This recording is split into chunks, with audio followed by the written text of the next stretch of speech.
오늘서 우리가 하신 말씀은 마가복음 13장 1절로 8절까지는 말씀입니다. 재난의 시작, 성도의 자세, 재난의 시작, 성도의 자세라고 하는 제목으로 하나님 말씀 드리기를 원합니다. 마지막 말세라는 말을 들으면 여러분들은 어떤 느낌이 드십니까? 말세라는 말은 지나치게 우리가 심각하게 받아들여서 말세가 오면 어떻게 할지 고민부터 하는 사람들이 있습니다. 성경 말씀이 사실인데 정말로 말세가 온다면 지금 하고 있는 공부, 직장일, 사업 도대체 무슨 의미가 있냐라고 하면서 심각하게 생각한 나머지 다 그만두고 때려치고 주님 맞을 준비나 하자라고 하는 태도를 보이지는 사람이 있다는 것입니다. 지난 1992년 그 휴거 열풍이 한창일 때 이런 모습을 보였던 그리스도인들이 상당히 많았습니다.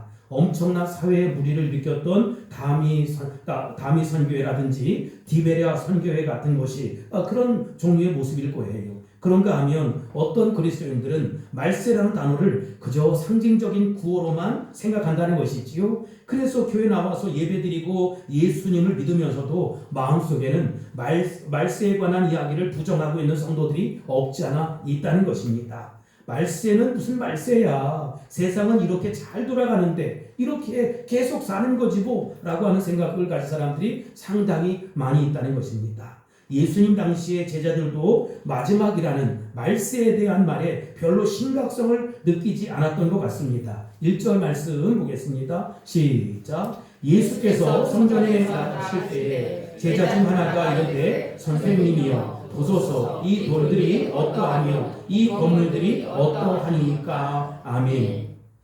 이스라엘 백성들이 아름다운 성전의 회복을 재건을 꿈꾸며 살았어요. 그것을 가장 자랑스럽게 여겼다는 것입니다. 헤롯의 제3성전 이 말이죠.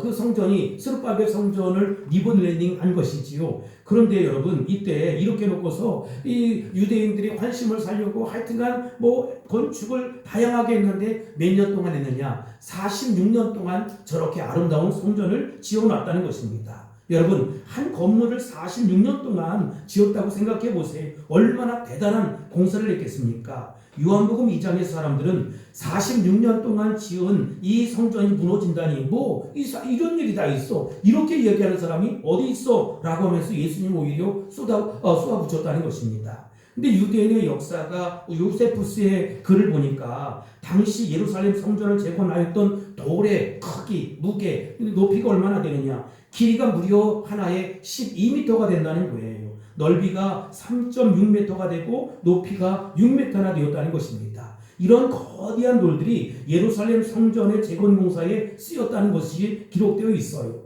성전의 뜰은 대리석으로 깔아놓았고 성전의 문은 구리, 그런데 어떤 특수한 문은 금이나 은으로 사용하기도 했다는 것입니다.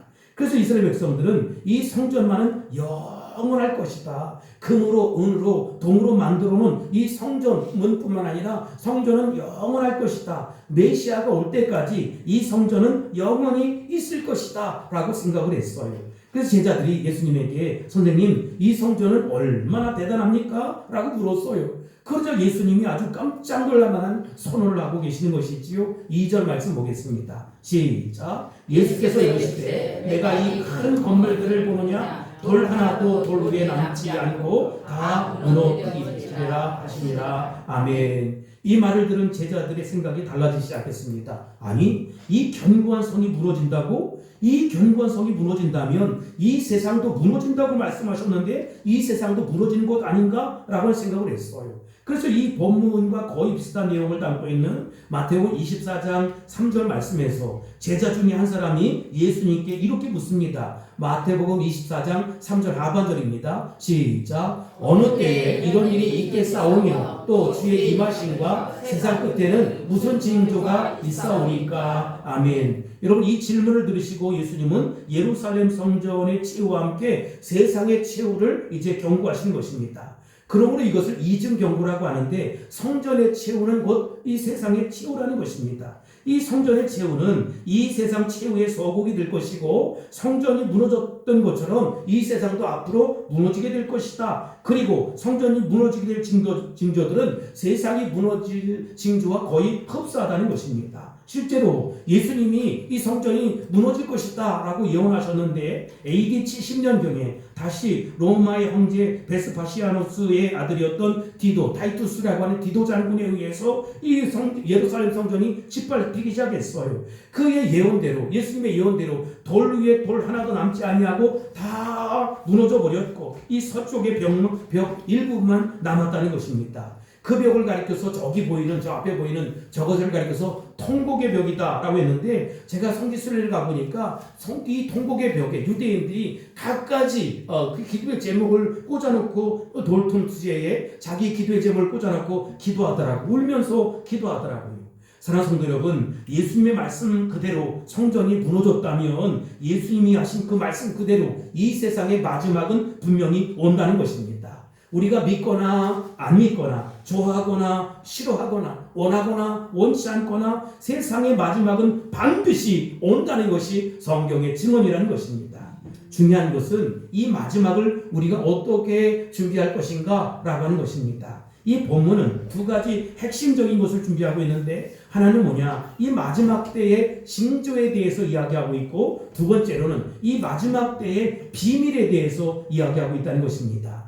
마가복음 13장에는 여러 가지 징조들이 차례대로 배열되어 있는데, 본문 1절부터 8절까지 내용 중에 보면 대표적인 세 가지 징조가 나타나요. 마지막의 징조들이지요. 그러나 이 마지막의 징조들이 나타난다고 해서 곧 마지막이 오는 것은 아니다. 우리가 주의 깊게 아주 세심하게 살펴볼 필요가 있다라고 하는 것입니다. 7절로 8절입니다. 시작. 난리와 난리의 소문을 들을 때에 두려워하지 말라. 어떤 일이 있어야 하되 아직 끝은 아니니라. 민족이 민족을, 나라가 나라를 대적하여 일어나겠고 곳곳에 지진이 있으며 기근이 있으리니 이는 재난의 시작이니라. 아멘. 여러분, 이것이 마지막 재난의 시작이라는 거예요. 그래서 오늘 제가 설교의 제목을 재난의 시작, 성도의 자세라고 정했습니다. 우선 우리는 마지막이라는 개념, 성경적인 의미가 도대체 뭐냐, 성경적으로 마지막을 어떻게 이해할 필요가 있느냐, 이걸 먼저 생각해 보고 싶어요. 그렇다면 여러분, 언제부터가 마지막일까? 시브리서 1장 1절로 2절은 이렇게 이야기하고 있습니다. 시작. 옛적에 선지자들을 통하여 여러 부분과 여러 모양으로 우리 조상들에게 말씀하신 하나님이 이 모든 날 마지막에는 아들을 통하여 우리에게 말씀하셨으니 이 아들을 만유의 상속자로 세우시고 또 그로 말미암아 모든 세계를 지으셨느니라. 아멘. 구약시대 여러 가지 모양으로 선지자를 통해서 말씀하셨던 하나님께서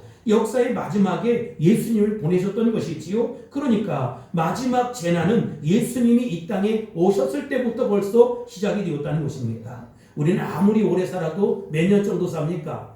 100년도 못 살잖아요. 짧은 간격 속에서 우리가 100년도 못 살면서 역사에 대해서 논하고 세계에 대해서 논하고 인류에 대해서 논하지만 역사 전체를 놓고 볼 때 그 마지막이라고 하는 것은 예수님 오셨을 때부터 시작되어서 많은 학자들은 지금이 어떤 시대냐, 말세도 끝이다. 그래서 뭐라고 얘기해요? 말세 지말이다. 이렇게 얘기하는 거예요.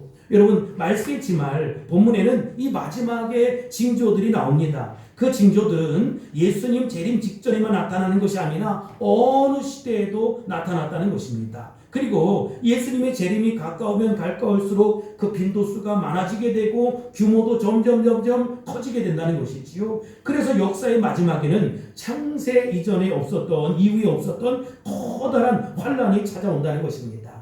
마가복음 13장 19절에서 창세 이후에 이런 환란이 없었다라고 이야기해서 그 환란을 뭐라고 얘기했느냐? 대환란이다. 이렇게 이야기하는 것이지요. 대환란, 커다란 환란이 지구상에 찾아온다는 것입니다. 그 다음에 24절을 보면 그때에 그 환란 후 해가 어두워지며 달이 어떻게 합니까? 빛을 내지 아니하겠고 26절 그때에 인자가 구름을 타고 큰 권능과 영광으로 오는 것을 사람들이 어떻게 합니까? 본다는 것입니다. 역사의 마지막 징후들이 여기서 나타나다가 시간이 가면 갈수록 가속도를 붙고 점점 많아진다는 것이지요. 그러다가 마지막 큰 환란이 온 후에 드디어 우리 예수님이 오신다는 것입니다. 이것이 마가복음 13장에서 전개하고 있는 인류 역사의 종말적인 패턴이라는 것이지요.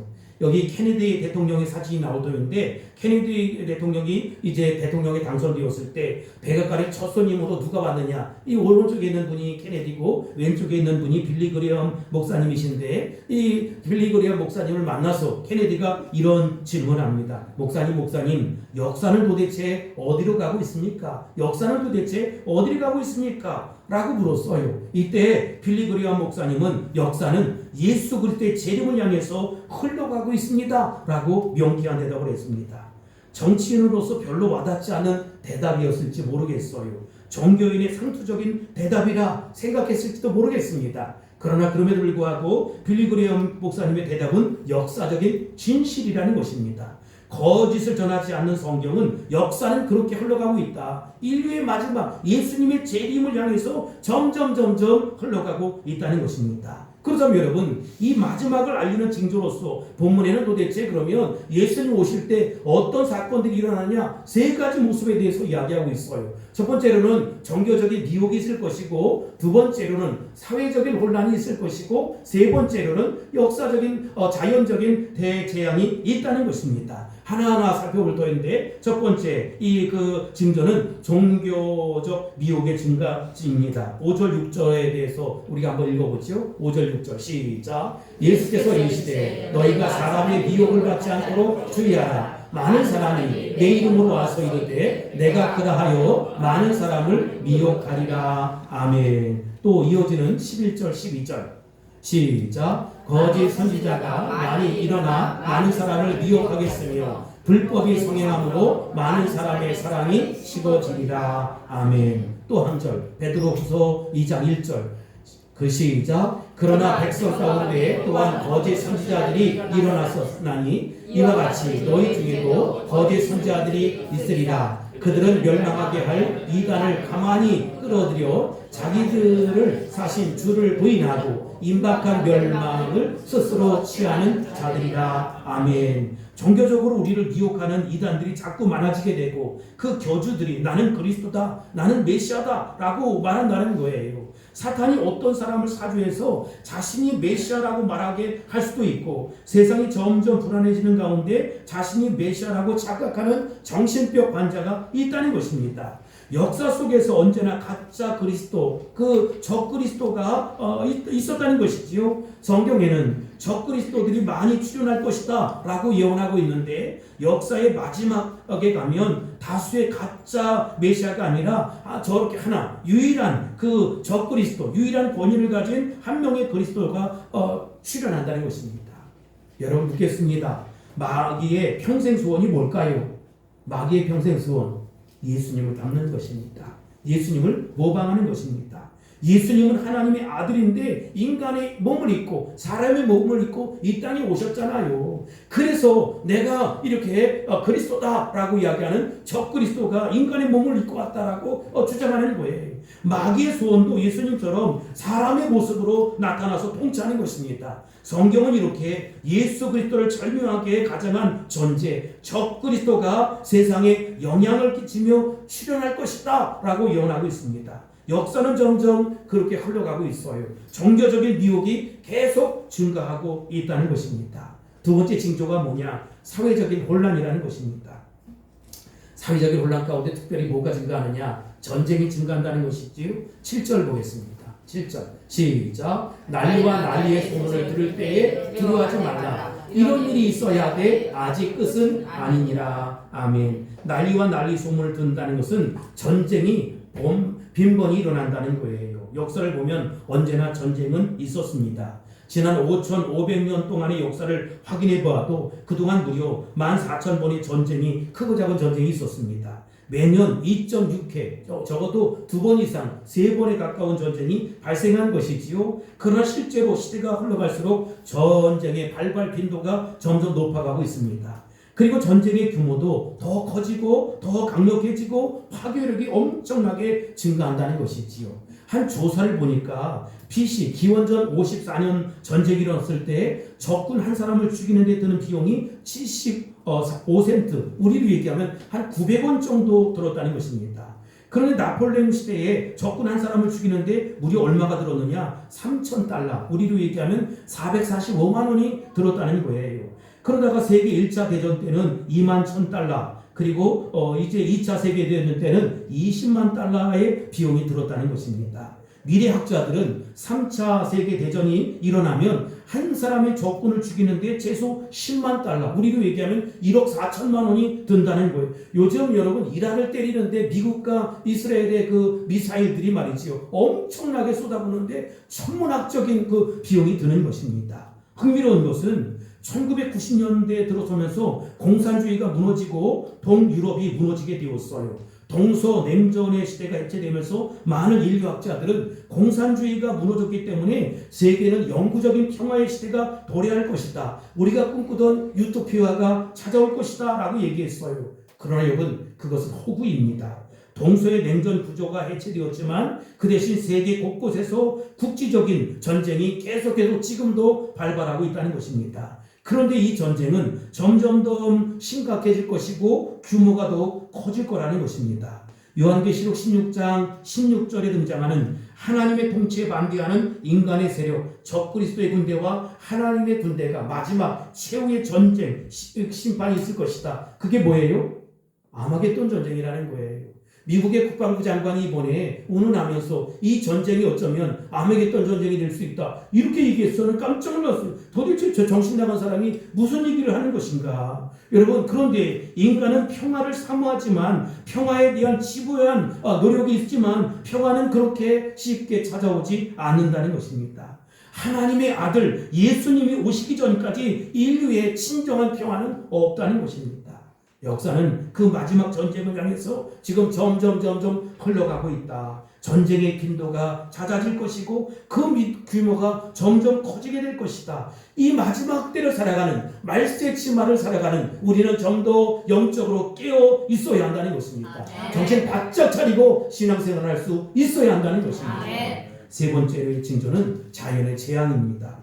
8절 보겠습니다. 시작. 민족이 민족을, 나라가 나라를 대적하여 일어나겠고 곳곳에 지진이 있으며 기근이 있으리니 이는 재난의 시작이니라. 아멘.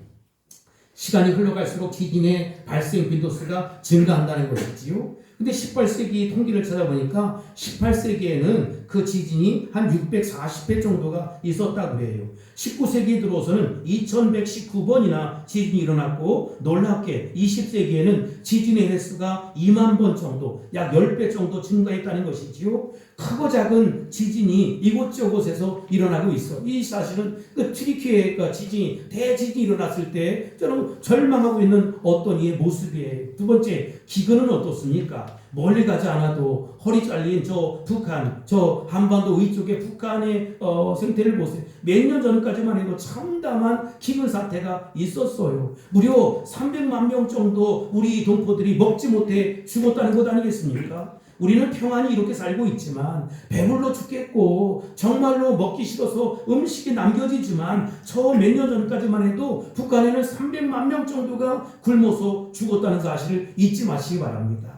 지금 이 순간에도 북한의 어린이들이, 주민들이 배를 움켜잡고 방황하고 있다는 사실을 여러분, 우리가 명심해야 돼요. 이런 기근의 심각한 사태가, 그 빈도수가 북한뿐만 아니라 예서제서 일어나고 있다는 거예요. 우리는 지금 고유가 시대에 2,000원을, 시발유값이 2,000원이다. 필리핀에는요, 선교사님이 글을 올린 걸 보니까 3,000원, 그것도 어떤 섬에는 3,500원, 1리터에 그렇다는 거예요. 아프리카는 4,000원이 넘었다고 하지 않습니까? 도저히 살 수가 없고, 어디 나갈 수도 없고, 그래서 지치고 힘들어 견딜 수가 없다라고 이야기하는 모습들을 봐요. 여러분, 우리가 그 마지막 때를 준비해야 한다는 것입니다. 예서제서 이런 징조, 저런 징조가 나타날 때 우리는 그럴 수도 있겠지, 또 목사님이 왜 저러시는 거야 라고 이야기하지 말고, 마지막 때를 살아가는, 말세의 치마를 살아가는 우리의 모습은 정말 주님 맞을 준비를 해야 되고, 슬기로운 다섯 처녀와 같이 그렇게 순결한, 정결한, 거룩한 삶을 살 수 있어야 한다는 것입니다. 우리는 미래에 대한 그 천국을 대망하며 지금 여기에서 하루사루 그러면 절망하고 살아갑니까? 아니에요. 절대로 그렇지는 않다는 것입니다. 완성된 천국을 준비하시는 주님은 오늘 지금 여기에서 우리가 천국을 경험하며 살기를 원한다는 것이지요. 물론 천국을 경험하기가 어려워요. 고유가 시대 그리고 경제도 침체되고 여러 가지 어려운데 어떻게 천국을 경험할까? 어떻게 천국의 영광을 고스란히 느끼며 살아가고 있을까라고 하는 것입니다. 근데 저는 마음의 문제다 이런 생각을 해요. 여러분 일본 강점기 때 활동했던 목사님 가운데 최건능이라고 하는 목사님 계십니다. 이분의 일하는 예수천당 불신지옥에 그저 예수천당 불신지옥하고 돌아다녔습니다. 그런데 어느 날 예수천당 불신지옥 하고 하는데 갑자기 일본의 순사가 말을 떠거덕 타고 오다가 예수천당 불신지옥 외치니까 놀래가지고 거의 떨어져 죽을 뻔했어요. 일본 순사가 화가 났습니다. 머리끝까지 화가 치밀었어요. 그래서 이렇게 얘기하는 거예요. 야, 이 영감놈아, 천국이 도대체 어디 있단 말이냐? 나에게 천국을 좀 보여다오. 천국을 보여주렴 라고 이야기했어요. 그러자 이 최 목사는 이렇게 대답했다는 것입니다. 천국의 본점은 내가 지금 보여줄 수 없어도 천국의 지점은 내가 보여줄 수 있어. 무슨 말이야? 라고 했더니 자신의 가슴을 가리키면서 천국의 지점이 바로 여기 있다는 것입니다. 사랑하는 성도 여러분, 우리의 심령이, 우리의 마음의 중심, 우리의 이 내면 세계가 건강한 모습으로 살아가고 천국의 지점의 모습으로 살아갈 수 있어야 한다는 것입니다. 우리는 마지막 때의 비밀을 이해해야 돼요. 이 마가복음 13장 32절 봅시다. 32절 시작. 그러나 그날과 그때는 아무도 모르나니 하늘에 있는 천사들도 아들도 모르고 아버지만 아시느니라. 아멘. 그날과 그때는 누구만 안돼요? 아무도 모르고 아버지만 아신대요. 1992년 제가 인천에서 목회할 때인데 다미선교회에 이 가담했던 사람들이 있었어요. 인천에도 다미선교회 있었고 뭐 온누리교회도 그렇고 그랬었는데 여러분 그 한 사람을 만났는데 그때 그에게 그러면 안 된다고 했더니 이렇게 얘기하는 거예요. 목사님 잘 보세요. 성경을 좀 잘 보세요. 그날과 그때를 모른다고 했지 그 연과 그 달을 모른다고 하지 않았습니다. 이렇게 얘기를 하는 거예요. 그날과 그때를 모른다고 했지 그 연, 그 몇 년, 1992년 그때와 12월 며칠 이걸 모른다고 하지 않았지 않습니까? 라고 주장하는 거예요. 어떻게 성경을 봐도 그렇게 궤변적으로 해석할 수 있을까? 그러한 주장이 점점 많아지고 들불처럼 일어나서 동조하는 세력들이 많이 있었다는 것입니다. 여기 분명히 그 정확한 시간 설정에 관한 내용은 비밀이라는 거예요. 우리는 알 수도 없다. 심지어 하나님의 아들 예수님도 모른다는 것입니다. 육신의 몸을 입고 이 땅에 오신 예수님도 정확한 그 시간은 비밀이라는 거예요. 왜 마지막 때를 비밀로 하셨을까? 그 다음 절 33절로 37절에 보면 그 비밀의 이유가 등장해요. 33절부터 37절까지 전체 읽겠습니다. 시작. 주의하라 깨어있으라 그때가 언제인지 알지 못합니다. 가령 사람이 집을 떠나 타국으로 갈 때에 그 종들에게 고난을 주어 각각 사물을 맡기며 문지기에게 깨어있으라 명함과 같으니 그러므로 깨어있으라 집주인이 언제 올는지 혹 저물 때일지 밤중일는지 닭울 때일는지 새벽일는지 너희가 알지 못함이라. 그러나 호련이 와서 너희가 자는 것을 보지 않도록 하라. 아멘. 37절 깨어있으라 내가 너희에게 하는 이 말은 모든 사람에게 하는 말이니라 하시니라. 아멘. 한 주인이 멀리 떠나는 거예요. 먼 곳으로 가면서 종들에게 집도 맡기고 살림도 맡기고 사업도 맡기고 다 맡겼어요. 그러면서 깨어있으라 내가 반드시 돌아와서 확인해 보겠다 라고 이렇게 얘기합니다. 그런데 주인이 언제 올지 아무도 모르지요. 그러나 주인이 반드시 온다는 것입니다. 주인이 왜 그렇게 했을까? 자신이 언제 오는지 알리고 오면 열심히 일을 안 하다가 오는 그 시각에 딱 맞춰서 일할 것 아니겠습니까? 인간들의 우둔함, 나태함을 아시는 주님은 그날을 비밀로 하셨어요. 그날이 오늘일 수도 있다는 심정으로 그래서 우리는 살아야 한다는 것입니다. 주님은 내일 오실 수도 있고 심지어 오늘 밤에 오실 수도 있다는 것입니다. 오늘 밤에 오신다면 우리가 어떻게 해요? 슬기로운 다섯 처녀와 같이 깨어 있어야 하고 준비해야 한다는 것입니다. 그렇게 사는 삶을 가리켜서 무슨 삶이냐? 다음 그림을 봐주세요. 종말론적 삶이다. 이 종말론적, 이 끝이다. 끝을 향해 사는 거예요. 여러분, 우리가 종말론을 믿는 게 아니고 종말론적 삶의 자세를 가져야 한다는 것입니다. 이 모든 생활을 내가 이제 다 마치고 산속에 들어가서 살자, 기도원에 들어가서 살자, 수도원에 들어가서 살자, 이것저것 다 그만두고 주님 말 준비하자, 이런 것이 아니고 오늘 저녁에 내일 오실 수도 있으니까 그분 앞에 섰을 때 부끄럽지 않는 모습으로 살아가자는 것입니다. 교회 생활도 최선을 다해서 할 수 있게 되길 바랍니다. 아멘. 가정 생활도 단정하게 최선을 다해서 살아갈 수 있게 되길 바랍니다. 아멘. 직장 생활도 규모가 있고 질서 있게 살아갈 수 있게 되길 바랍니다. 아멘. 어느 순간 나를 부르신다면 부끄럽지 않게 주님, 내가 열심히 살다 왔습니다. 충성된 종의 모습으로 살다가 왔습니다. 깨어있어 살다가 왔습니다. 라고 주님 앞에 서야 될 것 아니겠습니까? 여러분, 늘 깨어 살 수 있게 되길 바랍니다. 아멘. 늘 준비된 모습으로 살아갈 수 있게 되길 바랍니다. 아멘. 한 유명한 문학가 집사님이신데 폐암 진단을 받았습니다. 새까맣게 모르고 있었는데 병 입원을 했어요. 검사를 받아요. 근데 그 입원실 밖에서 식구들이 조곤조곤 이야기하는 거예요. 우리 엄마가, 내 아내가 6개월밖에 못 산다는 것입니다. 이분이 믿음이 있었는데 이 말을 들으니까 가슴이 철렁. 그렇지만 공포에 휩싸이지는 않았어요. 내가 6개월이 남았구나. 그러면 6개월을 어떻게 살까? 내가 멋지게 살고 제대로 살다가 가야지, 이런 생각을 했습니다. 그래서 다소 오해가 있었던 사람들을 찾아가서 오해를 풀기도 하고, 또 이제 같이 식사를 하면서 대화를 나누기도 하고, 내가 그 소원했던 자녀들과의 관계도 더 많이 갖고, 사랑하는 남편과의 시간도 갖고, 하여튼간 자기가 해보고 싶었던 것 하나 둘 하기 시작했어요. 그러면서 자기 주변 신변 정리를 시작하기 시작했습니다. 그런데 여러분, 시간이 흐르는 거예요. 시간이 흘러가는데도 병이 악화되질 않아요. 주위 사람들은 이게 뭐냐, 6개월이 지나갔는데, 그러니까 여보 엄마 병원에 한번 가보자는 거예요. 그래 병원에 갔어요. 다른 병원에 갔는데 진단을 해보니까 암이 아니고 오진이었어요. 사람들이 너무 억울하지 않느냐. 그동안에 이제 다 살았다고 그냥 돈도 다 써버리고 밥도 많이 사고 이것저것 정리하느라고 그렇게 시간을 보냈는데 너무 억울하지 않냐. 손해본 것 같지 않냐 라고 했더니 그 집사님이 이렇게 이야기합니다. 일생, 내 평생 지난 6개월처럼 진지하게 삶을 살았던 때가 없었습니다. 나머지 일생은 그런 마음으로 살아가고 싶습니다 라고 고백했다는 것입니다. 참으로 진지하게 하루하루 나의 삶을 결산하는 마음으로 살아가는 것이 바로 정말론적 삶의 자세라는 것입니다. 여기 그 글이 나왔었는데 로마의 한 지혜로운 왕이 썼습니다. 신하들이 자기를 문안할 때마다 뭐라고 얘기해요? 저게 무슨 말이에요? 메멘토 모리, 죽음을 기억하라. 폐하, 죽음을 기억하십시오. 메멘토 모리, 죽음을 기억하십시오. 생명이 끝나는 날이 점점 다가오고 있다는 그 사실을 이 왕은, 이 로마의 황제는 이 신하들에게 계속해서 이야기하는 아주 지혜로운 지도자라고 생각합니다. 우리는 마지막 준비를 하면서 오늘을 살고 있느냐, 그렇지 않고 있느냐라고 묻고 싶습니다.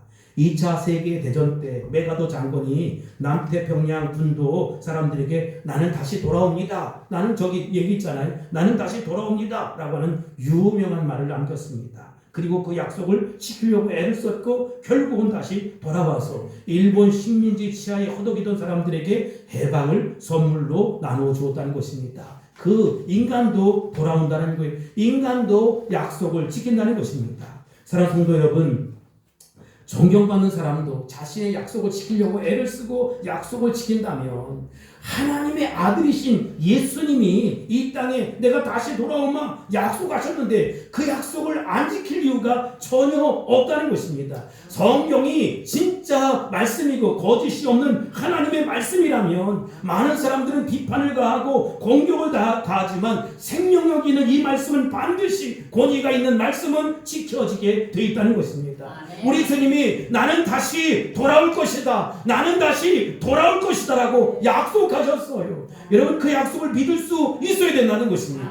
이 마지막 때를 살아가는, 말세의 진말을 살아가는 우리의 모습은 그래서 달라야 돼. 좀 더 거룩하고 좀 더 성결하고 더 정결한 삶을 살도록 애쓰고 힘쓰고 정말로 마지막을 준비하는 자세의 모습으로 살아갈 수 있어야 된다는 것입니다.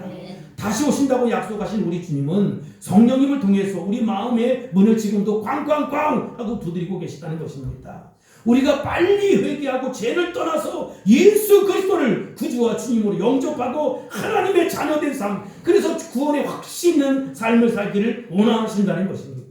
여러분, 언제 우리 주님이 나를 부르셔도 주님 앞에 주님 내가 여기 있습니다 라고 부끄럽지 않게 서야 되지 않겠습니까? 나는 죄가 있어서, 여러분 그 죄도 우리 주님이 용서해 주신다는 것이지요. 회개하기만 하면 용서해 주신다는 것입니다. 아멘. 예수님을 나의 구주와 주님으로 영접하고 하나님의 자녀된 권세를 누리며 살아갈 수 있게 되길 바랍니다. 아멘. 예수님 따라합시다. 예수님 내 마음속에 들어오세요.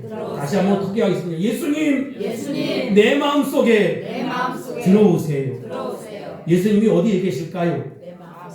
내가 내 마음속에 들어오라고 했으니까 내 마음속에. 근데 예수님이 내 마음속에 들어왔는데 엉터리 방터리 쭉정이 가짜 같은 삶을 살면 돼요? 안 돼요? 안 돼요. 어떤 사람은 또 안 돼요 하면서 그렇게 살면 안 돼요. 여러분, 주님은 반드시 다시 오실 것입니다. 그러니 주님 말을 준비할 수 있게 되길 바랍니다. 아멘. 이런 사람들이 좋아하는 찬송이 있어요. 찬송가 438장입니다. 우리 반주에 맞춰서 한번 해볼까요? 438장. 미안해요. 438장입니다.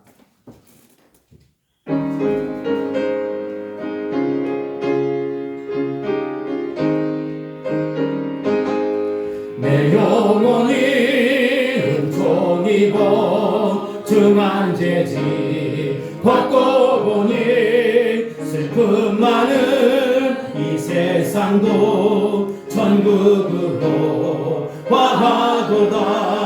할렐루야 찬양하세. 내 모든 죄 사함받고 주 예수와 동행하니 그 어디나 하늘나라 주의 얼굴 뵙기 전에 멀리 뵈던 하늘나라 내 맘속에 이루어지니 날로 가깝도다.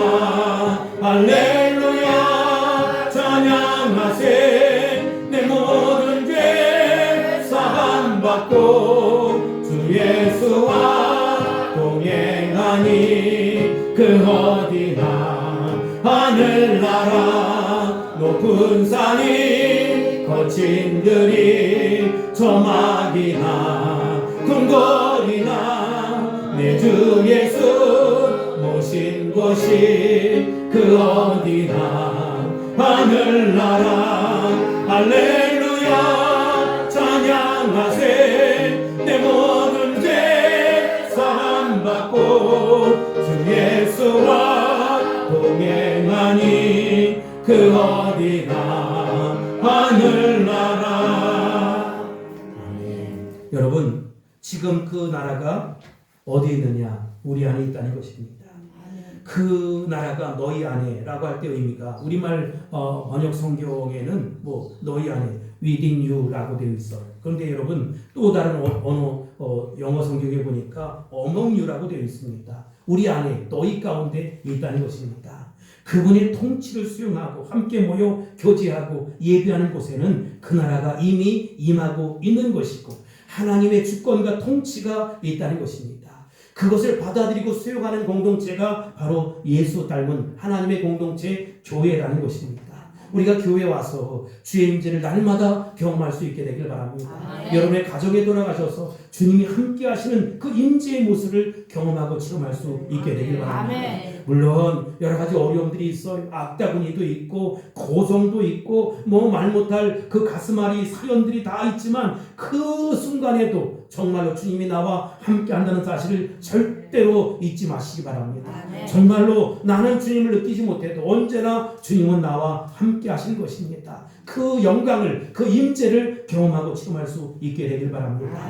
사랑하는 성도 여러분, 미래 천국의 소망과 함께 전전하는 지금 천국의 기쁨으로 충만하기를 주님의 이름으로 축복합니다. 또한 이웃들에게 우리 안에 있는 천국을 동경하게 만들어야 한다는 것입니다. 우리가 그 나라의 백성된 것을 자랑스럽게 여기고 뿐만 아니라 그들에게 증거할 수 있어야 된다는 것입니다. 오늘 말씀을 정리하도록 하겠습니다. 재난이 시작되었어요. 그때 여러분 말세지 말이지만 멋대로 마음대로 살아가는 것이 아니라 슬기로운 다섯 처녀와 같이 더 지혜롭고 더 슬기롭게 더 거룩하게 더 성결하게 살아가는 저와 여러분이 다 될 수 있기를 주의 이름으로 축복합니다. 축원합니다. 선포합니다. 할렐루야. 기도하겠습니다. 우리의 모든 것에 모든 것이 되신 주님 감사합니다. 주님 이 시간 우리 가운데 오셔서 마음껏 역사해 주옵소서. 피 묻은 보혈로 함께 하셔서 우리 모두가 이 말세를 살아가는 정말 마지막을 살아가는 슬기로운 다섯 처녀 같은 성도들이 될 수 있도록 축복하옵소서. 구원의 확신과 감격 속에 살아가게 축복하옵소서. 예수님의 이름으로 남들이 기도합나이다. 아멘.